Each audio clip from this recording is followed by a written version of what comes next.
ഓരോ യാത്രകളും നമുക്ക് വ്യത്യസ്തമായ സന്തോഷവും അല്ലെങ്കിൽ അനുഭവങ്ങളും ഒക്കെ ആയിരിക്കത്തില്ലേ തരുന്നത്. ഞങ്ങളുടെ ഈ യാത്ര അങ്ങനെ തന്നെയാണ് കേട്ടോ. നമ്മൾ ഗുരുവായൂർ പോകും. ഗുരുവായൂർ വെച്ചിട്ടുള്ള കല്യാണത്തിൻ്റെ കാര്യം പറഞ്ഞില്ലേ, ഞങ്ങൾക്ക് ഏറ്റവും പ്രിയപ്പെട്ട ഞങ്ങളുടെ നിധിൻ്റെയും ശ്രീലക്ഷ്മിയുടെയും കല്യാണമാണ് കേട്ടോ. അപ്പോൾ കല്യാണത്തിനോടൊപ്പം തന്നെയുള്ളൊരു സന്തോഷം ഗുരുവായൂർ അമ്പലത്തിൽ പോകാൻ പറ്റുക എന്നതാണ്. ഗുരുവായൂർ പക്ഷെ നല്ല തിരക്കായിരുന്നു കേട്ടോ. നമുക്ക് ക്യൂ നിന്ന് കഴിഞ്ഞാൽ ഒത്തിരി ലേറ്റ് ആവും എന്നുള്ളത് കൊണ്ട് നമ്മൾ അമ്പലത്തിൻ്റെ അകത്ത് ദർശനം കാണാൻ പറ്റിയില്ല.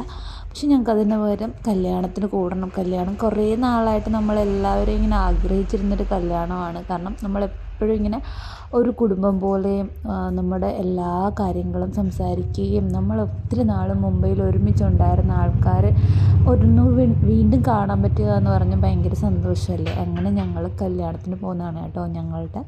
ഞങ്ങളുടെ മുംബൈയിലെ ഫാമിലി മെമ്പേഴ്സിനെല്ലാം കാണാൻ പറ്റുന്നൊരു കല്യാണം. ഈ കല്യാണത്തിന് പോയില്ലെങ്കിൽ ചിലപ്പോൾ ഞങ്ങൾക്ക് പിന്നീട് മുംബൈയിൽ പോയാൽ മാത്രമേ ഇവരെ കാണാൻ പറ്റത്തുള്ളൂ.